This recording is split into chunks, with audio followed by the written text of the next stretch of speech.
conversando con Roberto Verne, empresario, estuvo acompañando a Salas en su gestión, te tocó el sector vivienda. Y también obras públicas. Y obras públicas. También fue ahorita candidato a la gobernación, es una figura. A medida que me puse a leer, no, pero si el hombre es interesante. Es más, ¿te parece a Salas Romer? Viéndote bien. Bueno, dicen que el que anda con cojo al año cojea. Roberto, fíjate, como tú tienes en la cabeza como para hablar de todo un poquito. Sí. Vamos a meternos en un tema que le preocupa al país, ¿no? Que es el tema de la economía. Como decía Bill Clinton, la economía, imbécil, la economía, estúpido, decía él. Porque hay distintos análisis. Yo por lo menos he leído sobre la cuestión petrolera, para ponerte un ejemplo, gente que dice que Venezuela no puede vender ni un barril, porque no tiene cómo. Pero en el informe que el gobierno le presentó a González y a Story, cuando vinieron, estaba como en poco tiempo, con una inversión importante, se podía volver a las cifras que una vez tuvimos. En 2 o 3 meses podríamos estar más allá del millón y en un año en mucho más. Y los gringos que yo los he estudiado son los más pragmáticos del mundo a la hora de la política y de todo. Business is business. Esa frase es de ellos. Bueno, ya se sabe que Chevron tiene autorización para comenzar a hacer negocios en Venezuela y seguramente se van a ir resolviendo los problemas, las dificultades que hay, las sanciones y todo lo que ella implica, más estos temas de producción. Que tú sabes que los economistas, yo le tengo mucho respeto a los economistas, pero no a sus vaticinios. Basta que un gobierno diga, que un economista diga algo sobre un gobierno para que ocurra lo contrario. Entonces, hay toda una expectativa en la calle, yo no sé si tú lo has visto, que la gente dice, ay, como que va a volver los reales, porque la apelación es muy grande. Sí. Los niveles de vida del venezolano hoy son de angustia. Claro, tenemos una sociedad de sobrevivientes, todo el mundo hace 20.000 cosas para sobrevivir, pero todo el mundo quisiera que viniera la Pablita. Los únicos que no se han dado cuenta de eso es un sector de la oposición radical que cree que hay que meterle más sanciones al gobierno, que está muy alejado de la gente, porque creo que viven afuera, además. Creo que si están aquí, viven en Florida. Se maneja por Twitter, Instagram, claro. Y esas cosas. ¿Cómo ves tú esto que está ocurriendo? Mira, fíjate, a mí me parece que, primero que nada, eso de las sanciones es algo que ya lleva casi quizás más de 100 años, donde prácticamente en ningún lado ha funcionado. Si tú tienes una cosa que viene no funcionando desde hace 80 años, mira Cuba tiene 60 años sin sanciones y ahí siguió. Venezuela ya tiene desde el año 2016 con sanciones y ya también. Claro, hay que distinguir entre las sanciones y las consecuencias en el caso de Venezuela. Por ejemplo, en el caso de la producción petrolera que tú estabas mencionando, en el momento en que se pusieron las sanciones a Venezuela de PDVSA petrolera, la producción ya venía bajando de 3.700.000 y estaba en 1.200.000 barriles. Y de ahí se ha venido en picada hasta lo que tuvimos ahorita y después, afortunadamente para el país, porque lo que pase en el petróleo, lo que pase en el país nos va a repercutir a nosotros positivo o negativamente según sea el caso. Y yo por lo menos, como tú dices, los políticos que están en la calle, yo que estuve en esa campaña electoral tan bonita que hicimos en la calle con la gente, uno ve lo que quiere, las necesidades que está pasando la gente en los barrios, la falta de agua, la falta de energía, la falta de comida. Entonces uno dice, mira, primero hay que solucionar el problema de la gente y después vamos a ver cómo resolvemos el tema político principal, pero vamos a resolver el problema del hambre, el problema de la carestía de todos los servicios, de los hospitales. Y después entonces nos ponemos de acuerdo. Pero entonces mientras que nos ponemos de acuerdo, mientras peor esté la gente, entonces el gobierno va a salir primero, ¿no? El presidente, todos los ministros y todas las cosas van a tener gasolina, comida, van a tener para viajar, van a tener todo. El problema no está sufriendo la gente. Había un dicho que decía un amigo mío que decía que cuando los elefantes pelean, la que sufre es la grama. Bueno, es algo así. Entonces, mira, sin duda alguna que yo creo que hay que retomar. Con lo de la producción petrolera, que todo el mundo dice, no, que hacen falta 20.000, 30.000 millones de dólares.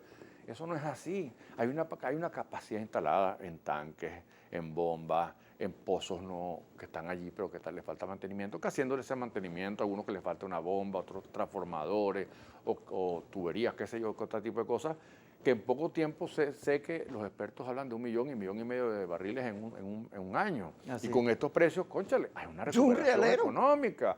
Ojalá, eso sí, que esa recuperación económica realmente se maneje, no como se ha manejado este boom petrolero tan gigantesco y tan largo que tuvo Venezuela en los últimos 12 años más o menos que hubo de boom. La época Chávez. Sí, petrolero, sino que se maneje con cordura, verdaderamente con intención de desarrollo, sobre todo que se invierta en la educación. La educación a lo mejor no da votos, pero es el verdadero progreso. Es el progreso donde nosotros tenemos que ver cómo hacemos para tener una educación diferente. Yo, por cierto, cuando estaba en este tema de la campaña, estuve conversando con un experto en educación de Colombia, doctor en educación, en forma distinta de enseñar. Oye, cuando tú ves eso, y él me decía, es que el problema de América Latina, no de Venezuela, es en la forma en que se educa a los niños y a los jóvenes. Entonces hay que cambiar esa forma, no es lo que si le vas a dar historia o si le vas a enseñar matemáticas, no, es la forma en que les enseñas el incentivo a investigar, a buscar, a querer la educación, a leer. No nada más que aprenderse las cosas de memoria. Entonces hay que invertir un porcentaje importantísimo de esos recursos en la educación y por supuesto que también en lo que son los servicios. ¿Cómo hacemos nosotros, por ejemplo, cómo haría el país con un crecimiento en un año que puede haberlo facilito de un 10 a un 15% si tenemos el limitante de la electricidad o de los servicios, del agua, de todo eso? Entonces hay que ponerse también las pilas en eso, en buscar las fórmulas para rápidamente incrementar esos servicios, mejorar esos servicios, para que podamos. Imagínate la zona industrial de Valencia, que tú vas a la zona industrial de Valencia, eso uno dice, bueno, eso parece una zona de guerra, las troneras en las vías, las empresas abandonadas, despintadas.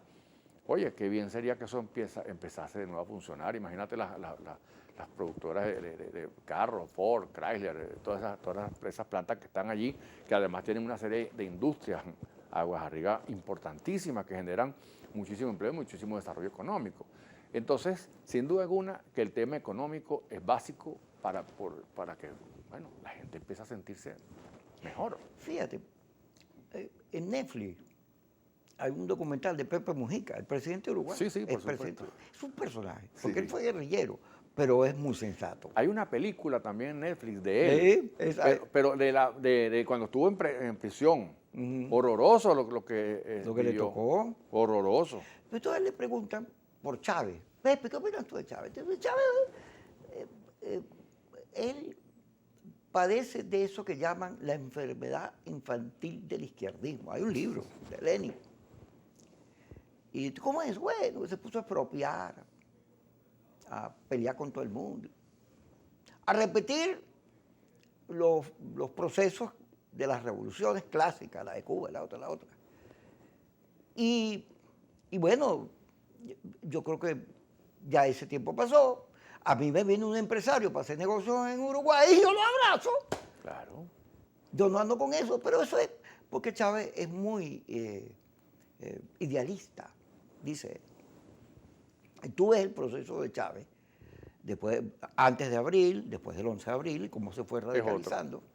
Pero pongo un ejemplo sobre, aun cuando él hablaba de la constituyente, del eje Orinoco-Apure, Chávez no tenía claro por dónde ir, lo fue construyendo. Pero cuando él empezó, expropiese. Un día venía en el carro, vio el Sambil y expropiese, ¿qué hace eso ahí? Y los permisos del Sambil los había dado la alcaldía de Frei Bernal. O sea, eso lo construyeron con autorización, pero él se lo llevó por medio. Sí. Y los Sambil se habían convertido para ese momento en un sinónimo de progreso en el país. Estado o ciudad que tenía un Sambil que ya iba despegando. Exactamente. Y ahí se paró eso, porque además los Cohen invertían ellos mismos, ellos eran sus propios financistas. Y se paró eso. Pero no solo se paró, sino eso se convirtió en un barrio, la gente que vivía ahí.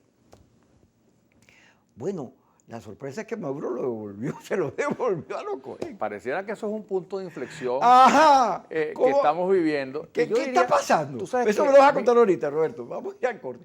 Algo está pasando. Yo creo que el país viene moviéndose hacia el centro, cansado de la confrontación. Primero creo que hay sectores de la sociedad civil que se movieron, de la propia oposición, y después el propio Maduro se movió también tratando de salirse del tema del encierro económico donde el encierro ideológico. Exacto. Vamos a ir al corte, cuando regresemos me das tu impresión sobre esto que está ocurriendo. Ya regresamos, no se vaya.